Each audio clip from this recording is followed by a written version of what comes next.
am here, You're here. even though you can't see me. You're invisible. That's my Halloween costume. Check it out. It's a really good one. It is. It's the best Halloween costume I've never seen.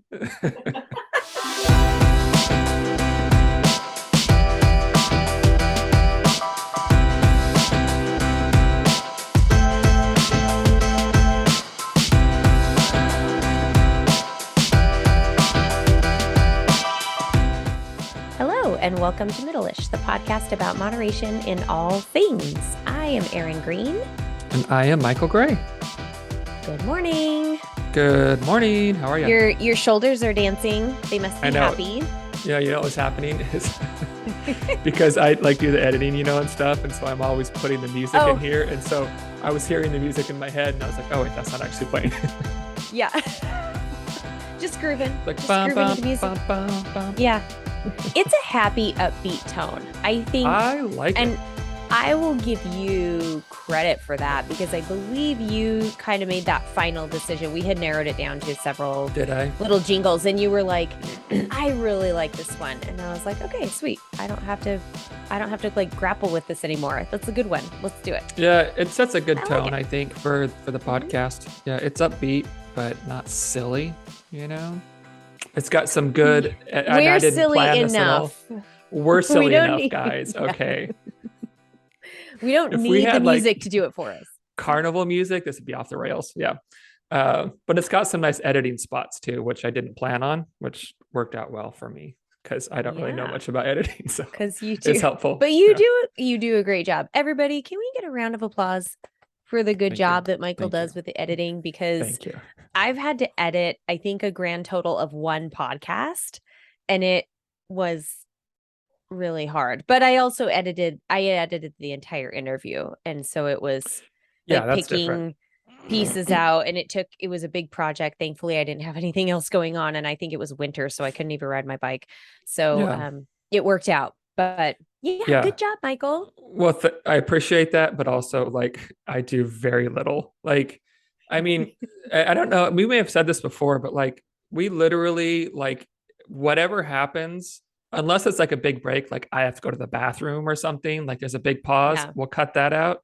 Otherwise, there's no editing of anything. There's no, let's take this out or move this. It's just we start recording and we stop recording, and that's the episode. That's it. It's real life, folks. We're all about being real.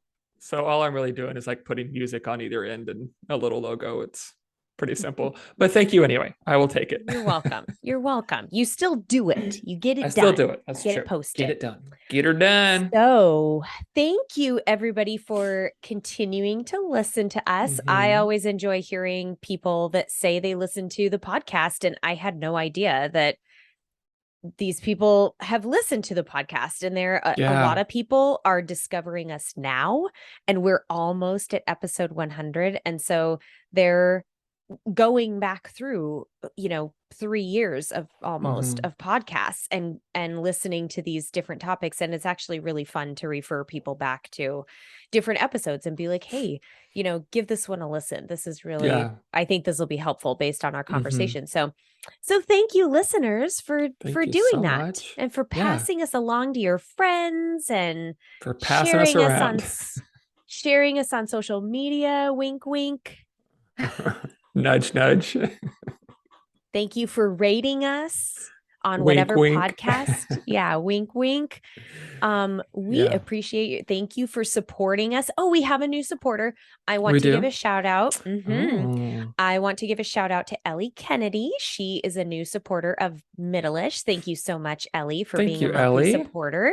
Awesome. And I just spoke with her yesterday, actually, and she was like, oh yeah, and you guys have talked about this on your podcast, and you've talked about this. Oh, and I remember this episode where you talked about this. And I was like, whoa, you really are devouring these nice podcasts. That's great. Awesome. Yeah. Yay. Thank you, Ellie. And if you want to be awesome like Ellie, you don't have to be. It's okay. You can just stay where you are. But if you want to be awesome like Ellie, you can support us too, and we really appreciate that. So there'll be a link in the show notes to do that. So no pressure, but go do it right now. Yeah. Thanks again, Ellie. You're so awesome. You're so awesome. Yeah. So today is a little mini snack pod, and Snack. going along with our theme of chasing the perfect diet, which Mm-hmm. I I think this topic is probably the number one thing that people expect me as a dietitian to give them, is the magic answer, the perfect Right. way of eating. And it's it's kind of a hard truth that I'm Yeah. like, well, there's no actual easy answer here. It's kind of like, what's the real secret? Now that I'm working with you, what's the real Yes. secret that no You one can will tell tell me, you for Aaron. free? Mhm. Yep. I've had many of those conversations. Exactly. It's like Exactly. Or nothing. how do you eat? Michael, tell me what you do, Mhm. since you have Yeah. all the knowledge and all the, Right. and it's often a surprise when I tell people like, well, I just eat normal. Like I remember telling my friend years ago, she was my hairdresser at the time, and so we had hours to sit and, visit about random things. Hmm. And she was really interested because I was training and racing professionally at the time, and she was like, so I'm really curious, like what a typical day is like for you with eating. And so I told her, and she goes, huh, so you basically just eat like a normal person, just a little bit more. And I was like, yeah, that's kind of how it Yeah. goes. And yeah, but I mean, what's normal these days, you know? Right. It's kind of like we actually say, like, It's kind and of, yeah. I get why people would be like mistrusting of that, because I think it's very common, like on social media, for people to promote certain ways of eating, and then behind the scenes it's like super unhealthy. Not unhealthy in like, fast food and that kind of stuff, but like very low calorie, like very disordered eating, lots of fear around Mhm. things, lots of, going hungry, like that kind of stuff. I think that is like way more common than we realize. And I think the case is because there's been a real push, I think, or a real big movement in like intuitive eating, like getting away from real hard and fast rules around eating. It's not gone by any means. I'd say that's still the majority of stuff that's out there, but I think there's a real good shift with a lot of people of, hey, this is really causing a lot of issues. But the problem is even if you move with that trend, if you haven't like figured that stuff out for yourself, then that's all you know, right? And Mhm. if your business model hinges on you continually posting pictures of your abs and being really lean and having this quote unquote ideal body, then you're going to keep doing whatever you have to do to keep that money coming, right? And so Yep. I think a lot of people kind of get in this weird situation where like they see the benefit, they see, or even if they're just following a trend, which happens too, but then just within themselves, it's like there's no work or awareness around how these things negatively impact them, and they just continue to do the things that are making them a Right. pretty unhealthy That person. that bring them an audience, or that they Yeah, know how to promote and yeah. sell. And let's just take a moment to think about the people who are often looking for that quote perfect diet. Mhm. A big part of it is weight loss and physique, Mhm. like you said, like posting these six-pack abs, and this is what I do, and this is how you do it, and this is what keto does for you, or this is what eating vegan did for me, or whatever their thing is that they're promoting. But I've also seen it, unfortunately, in areas of like, cancer, or, a chronic illness, or an autoimmune disorder or disease, where people receive this new diagnosis, and all of a sudden they go down the rabbit hole of, oh, well, if I eat this way, if I avoid all additives, it's going Right. to cure me. Or if I eat raw foods, no cooked foods, if I just do a raw diet, that's going to cure me. If I go dairy free, gluten free, if I eat, only organic, if I mean all of these things, Yeah. name your trend, or Right. or your selling point. It really burns me that the Mhm. recipients of this message tend to be the people who actually need to just, figure out a sustainable way to eat and nourish their bodies. And I'm not saying that there aren't nuances in those areas. Like there's definitely some different things that can, help people through chemotherapy treatment, or can help people with autoimmune problems or intolerances, or, whatever it is. So I'm not saying that there isn't some nuance and some places for people to maybe improve their eating patterns. But I really take issue with someone who's saying this cookie cutter eating pattern is exactly what you need and it's going to cure all your ills. There is no such thing. Right. Yeah. Well, and a good example of that is like with me with the diabetes, right? Like you read about diabetes online and it's like no carbs at all, ever, Oh, yeah. like completely like uber keto, like, and it's like, okay, well, like to a degree, diabetics should be cautious about how many carbs they eat in a day, right? That's a good thing. That's wise. At the same time, eating certain carbs on a regular basis helps your blood sugars stay level and keeps them from doing these wild swings. So yeah, but also no, not at all, and I think that's what we see a lot with like you're kind of telling the truth, only you're not. Yeah, it's like, okay, yeah, it's kind of true, but you're also completely full of shit.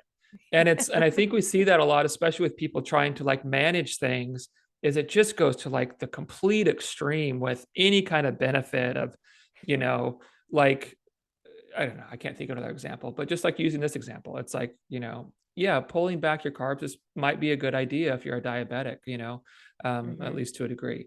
But that doesn't mean none ever by any means, because that actually can make things harder to manage. And yeah, I think you see that swing a lot with those kind of diagnoses and answers. Yeah. And then you might see some actual nutrient deficiencies because people are eliminating entire groups of food. So if you're not eating carbs, if you have it in your mind, I can't eat carbs, all of a sudden grains and starches are off the table altogether. So we're talking no oatmeal, no quinoa, no lentils and beans. You're probably taking fruit out of your diet. And all of a sudden we start seeing that like, well, you can get fiber from vegetables, but fiber actually is a carbohydrate. It's not digested the same, but let's just be clear if we're going to, get into the nomenclature. But people often start reducing and completely eliminating entire food groups. And then we're running into, well, there are some vitamins and minerals that, you can argue like on the very molecular level. Sure, you could get, vitamin C from vegetables instead of fruit, and you can get all these other nutrients. Like you could fill in the gaps, but first of all, it takes a lot of attention to proper dietary building of that dietary pattern so that you do reach those nutrient goals. And secondly, there's a lot of foods that people enjoy in those groups, and you're taking the enjoyment out of it and you're convincing yourself, well, this is the right way to do it. And food should be enjoyable. Like this is, we get into the whole livable, sustainable satisfaction factor and enjoyment of food. That's a really important piece. You can't just break it down into this mechanistic, oh, you only need to get these nutrients kind of thing. All of a sudden, when you're completely eliminating entire groups, not only are you missing out on those nutrients, but you're making it harder to live in that space of, restriction and going out to eat and going to parties and having friends over for dinner and all of these different things. That's what and influencers won't tell you. Exactly. Yeah. And it's this, we think that health equates with like suffering and sacrifice, and I think was it Rebecca Rush? So we had Rebecca Rush on an episode, gosh, I don't know, like 20, it was 30, in 2020. 40. Yeah, it was one of the earlier ones. And I think it was her that said something to the effect of like, I think it was around like World War I or World War II or something. There was like just within like even like artistic trends and stuff, there was a real shift towards like suffering being like the goal and suffering being I can't remember what she said. I think you're talking about Do you Cody remember Sohn. that? You're talking about That's Cody. who it was. I think, That's because she was like this romanticism of suffering that we put in our minds. Yeah. Yeah. Okay. That's who it was. Yeah. but this idea that like suffering is the goal. If I'm not suffering, if this isn't difficult, if I'm not even miserable doing this, then I'm really not doing enough. And it's, I mean, I get it. I think we see that a lot. I understand why it's there, but at the same time, like if you step back and think about that for a minute, like how how is suffering and being miserable and like only sacrificing, where's health in there? Like Mhm. we feel like these are like noble things to chase, but then when we actually chase those things, like all that brings about is just internal unhealth. Because if suffering is the goal and your marker for things going well is like suffering and misery, then you have to stay there. Like you have to in perpetuity, right? Like you got to stay Yep. there forever, because you don't ever get to be happy with yourself, because then you're doing it wrong. You don't ever get to enjoy the process, because then you're not doing it right. And Yeah. so it's like this little cycle we get ourselves in, where it's just like we feel like we've got to be miserable. It's got to be so freaking hard. There can't be enjoyment. There's punishment if we do enjoy something. And it's just this whole Yeah. cycle that just it holds us down. And then if our head gets above water, we're like, no, we push ourselves Yeah. back down, because that's where we're supposed to be. Yeah. If If we're you're doing it happy, then right. you're complacent and you're Mm-hmm. not striving to improve or yeah. Right. Yeah. Yeah. You don't really care about yourself. It's like, Yeah. wait, these things are Interesting. actually If I 100% yeah. opposite. If I love myself, I don't really care about myself. It's kind of Yeah. If I love myself, weird. I'm going to hate myself a whole bunch. So I also want to point out that, I often hear arguments against things like the dietary guidelines for Americans. And the dietary guidelines for Americans are put out by, of course, government agency, this advisory panel of health experts that come together every 5 years and look at the research, look at dietary trends, look at disease risk factors, and they basically put out this dietary guidelines for Americans, which addresses the majority of the population.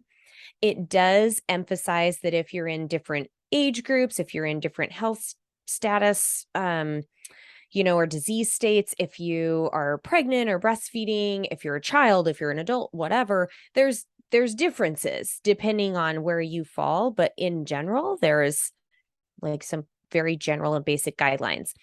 Now, people scoff at these because it's put out by the government, number one. So it's got to be BS. Yeah, exactly. But secondly, people think they're too simple. Like it's too easy. What about this and what about that? And we get into this whataboutism. Mm-hmm. But I just want to point out that like I would say 95%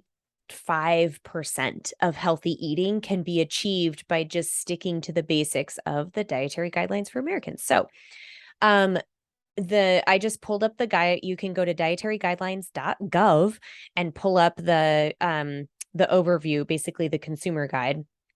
And there's 3 simple ones. It talks about following a healthy dietary pattern at every life stage. So it talks about the first 6 months of life, after, 6 months into that like the toddler years, and then from into childhood and adulthood, basically keeping it very, maintain a healthy weight, eat nourishing foods, meet nutrient needs, like very basic stuff. But then it goes on. Number 2 is customize and enjoy nutrient dense food and beverages to reflect personal preferences, cultural traditions, and budgetary considerations. That piece is never included in influencers or people that have the quote perfect diet for you.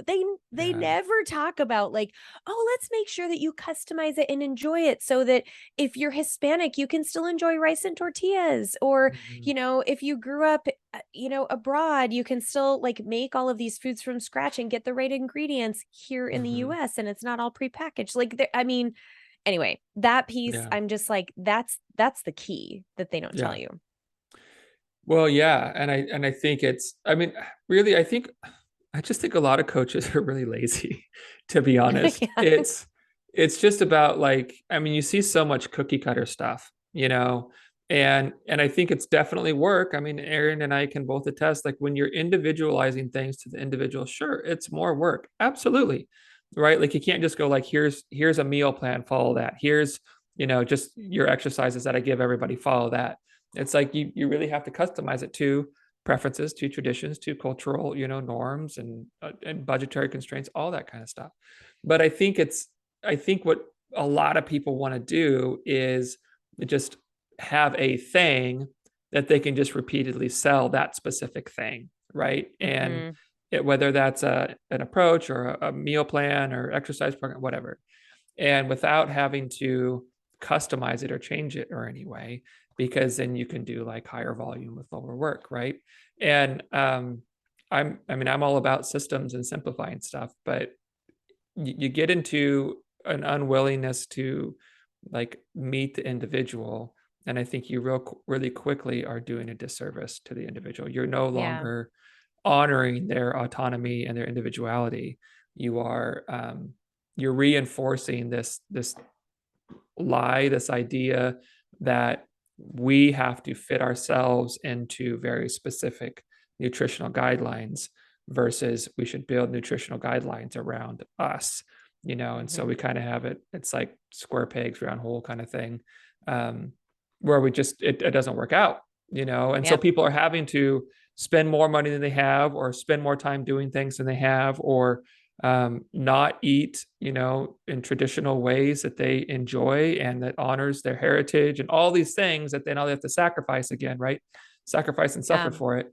And it's again, really just, I think it's doing them a disservice. Even feel like they're doing it wrong. Like if it doesn't work out for them, all of a sudden they're like, well, I suck again, I can't do this. I also want to point out that the dietary guidelines, so the third piece of the dietary guidelines here says focus on meeting food group needs with nutrient-dense food and beverages and stay within calorie limits. Now, this is basically how I operate when I work with clients, is I focus on food groups first, because it's a simple way. It's far easier than like trying to teach people like what foods have what macros and how they fit and all that stuff without doing the tracking thing and then getting down the rabbit hole, which we'll talk about in a second, where people become obsessive with doing it exactly right. Basically vegetables of all types, fruits, grains, at least half of which are whole, dairy, including fat-free or low-fat dairy, protein foods, oils that are healthy, like vegetable oils and oils and seafoods and nuts. So I think that again encompasses, include all food groups, choose these kinds of foods most often, and put it together in a way that works for you. Now, the whole calorie limits thing, that to me, the simplest way to do that is to really get to know your body and pay attention to your hunger and satiety cues, which is, we've talked about that in other episodes. We can get into that again down the road if people want to hear more about that. But I would like to point out, when people say, oh, the dietary guidelines don't work, look at how unhealthy our society is, and look at how obese people are, and look at how much diabetes and heart disease is growing. That's because people aren't following the dietary guidelines. That's the reason. It's not that the guidelines are flawed. It's that we as a society are missing the mark somehow in terms of how we implement them, how we make these foods accessible to people, how we educate people on this. And I would like to bring it full circle to say, because we keep muddling things up with all of this BS about, the perfect diet, you've got to spend all this money and hire the right person and do all this crazy shit and stand on your head when you eat. Like, God, get over it. Yeah. I do want to say, I really did like your impersonation of people. I like that voice. What did I do? Using. You're like, oh, they're so stupid. And that was fun. I'm gonna have to listen to this because I don't remember doing an impersonation. I'd like to revisit that at some point. You should bring it. Very I can be a little character you have. So the last it was kind of Napoleon Dynamite-y a little bit. Well, which I Napoleon enjoyed. Dynamite was filmed in Idaho. It was. So it was. Maybe I'm related to him. Oh, heaven forbid. Okay, moving on.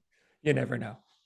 So the last thing, and I know you wanted to talk about this. This is supposed to be a mini pod, but I feel like we're going a little bit longer, but that's because it's an important topic. So Last thing I wanted to bring up, and I know you wanted to talk about this too, is the risk of disordered eating that comes from people pursuing perfection with their eating. Right. Yeah. Well, so disordered eating and eating disorders are different things, but they're on the same path, right? Like disordered eating very often leads itself to eating disorders. And disordered eating, it's interesting because if you look at what qualifies as disordered eating, I wish I had this pulled up, but I wish I had this. Anyway, if you look at the things that classify or qualify as disordered eating, it literally, like honestly, all of them tick the boxes for what the fitness industry tells you to do, how to be a healthier person, how to lose weight. It literally is like, go ahead, what do you say? I have it pulled up. I have orthorexia pulled up, and I think this is going to illustrate your point beautifully if you want me to just read through a few of these things. Please do. So just to clarify, orthorexia is a new term. It's not officially recognized by the Diagnostic and Statistical Manual, but it is a term that is used for people who become so fixated on healthy eating that they actually damage their well-being. Here are some of the warning signs: compulsive checking of ingredient lists and nutritional labels. Check. Yep. An increased concern about the health of ingredients. Check, check. Yep. Cutting out an increasing number of food groups like all sugar, all carbs, all dairy, all meat, all animal products. Okay. Yep. An inability to eat anything but a narrow group of foods that are deemed healthy or pure. Sure, we've seen that on a lot of influencers' channels. Unusual interest in the health of what others are eating. This is a big one. It's like, look at what I eat. And spending hours per day thinking about what food might be served at upcoming events. Planning for that event is one thing. But if you're obsessing over it and you can't stop thinking about it and you have to email the caterer and find out if they use butter in there or whatever, that's a problem. Yep. Showing high levels of distress when safe or healthy foods aren't available, obsessive following of food and healthy lifestyle, they say blogs on Twitter and Instagram, but I would say on TikTok as well. Body image concerns may or may not be present. So there's your list, Michael. Take it away. Yep. And I found what I was talking about too. Things like obsession with weight control, chronic dieting, calorie restriction, fears around food, worries about body image. Like these are all the things that diet culture, the fitness industry, all that stuff, they tell you to do. Like these are this is the way, right? Like this is how you become a healthier person. And I just think it's such an important message that the perfect thing we chase, the perfect diet, the perfect plan, the perfect way to exercise, the perfect way to go through all these lifestyle changes, what this industry tells us is the perfect way is 100% leading you into disordered eating and orthorexia.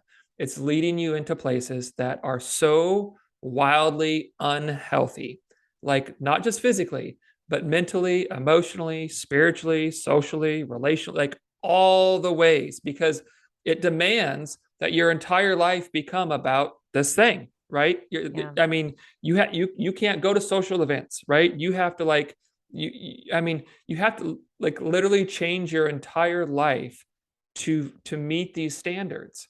And that's not a healthy way to go about lifestyle change. That's not what Aaron and I are talking about when we talk about lifestyle change. It's not about shrinking your life down to one single solitary objective and literally almost killing yourself to get there. It's just you don't have a hat to adjust. What is happening I don't, here? I know, but I just if you're listening to this, I can't stress this enough. This is so important. It is so important that not just what we're saying right now, but that you figure out how to let go of these things, how to let go of these beliefs. I understand why they're there. I've had them too. I still go back to them. There's times I still look in the mirror. I'm like, I should lose weight. Maybe I should cut out carbs, because you've heard these messages a million times and you're going to go back to them. That's okay. But it's so important that you look at, how do I begin to let these beliefs and systems go? How do I begin to look at them honestly and objectively and realize that just because I've heard these things my entire life doesn't make them true, doesn't make them right, doesn't make them healthy. And how do you begin to break these things down? I like this is, I think, some of the most important work you will ever do in your life, because it literally is like it's corrupting your entire sense of self, your identity, your worth, your value, who you are in the world, what you have to offer. It corrupts everything. And it is so important to begin to do this work and start to chase new beliefs and healthier habits. Yeah. Yeah. It's critical. It is. And Michael and I have said this before. We'll say it again. We're in the business of helping people feel better, period. And that means physically, of course, but that also means feeling good about yourself and who you are. And, we're not therapists or psychologists, but it is so intertwined with the messaging we receive about body size, the way you eat. All of a sudden, like the way you eat has become this, badge of honor and this religion. And you're in this camp and this belonging if you eat a certain way. And what we're inviting you to do is take a look at that. How does your identity tie into your beliefs around food and how you eat and what that means for your physical health, what that means for your emotional health? So there is no perfect answer, and humans sort of hate that. It's kind of bullshit. So but there is like there are things that can make that can, I don't want to say perfect because it's not perfect, but there's things to do, like Aaron said, like honestly, just becoming aware of like your hunger and fullness cues. That alone, like, it can make a world of difference. Huge. Oh my gosh. If you know when you're truly hungry and you know when you're truly full, guess what? Like, your body's a way better calorie counter than MyFitnessPal is ever going to be. And I mean, not to mention that, like, and we may have talked about this, I can't remember, but calorie counting is pretty unreliable for a whole bunch of reasons. Like, it's kind of all over the place. But you know what isn't unreliable? Your body. If you learn how to listen to it, it'll tell you, we need some food. We need this. And we're good. That's enough. It's telling you all the time. We just got to tap into it. And honestly, just that alone it can make, like Aaron said, a world of difference. Huge. And I think we invited you to do this on our Instagram Live, but just wrapping it up here with a nice little bow, I encourage people to keep some kind of a food diary or a journal that just about your eating experience. You don't even have to write down exactly what you ate, the amounts, and count the calories and all that stuff. In fact, I think it's almost better if you don't do that and you just pay attention, like Michael is saying, to how does it feel in my body? How do I notice how I'm becoming satisfied as I eat? How do flavors influence this? How does my enjoyment that I derive from food change throughout the meal experience? All of those kinds of things, keeping sort of a diary and a narrative can really help you learn about your perfect eating pattern, the perfect eating pattern for you, meaning paying attention to your body. So Yep. And it's not going to look like anybody else's. And that's the point. Yeah. Yes. Yeah. Okay. All right. Well, we'll be back in a couple weeks with a regular length episode. Although I have a feeling this is going to be border on like a standard length episode. 40 minutes, I think. It's all right. Okay. I hope I hope y'all enjoyed it. We appreciate you listeners, and very, we'll very see you much. again soon. All right. Take care. Hey.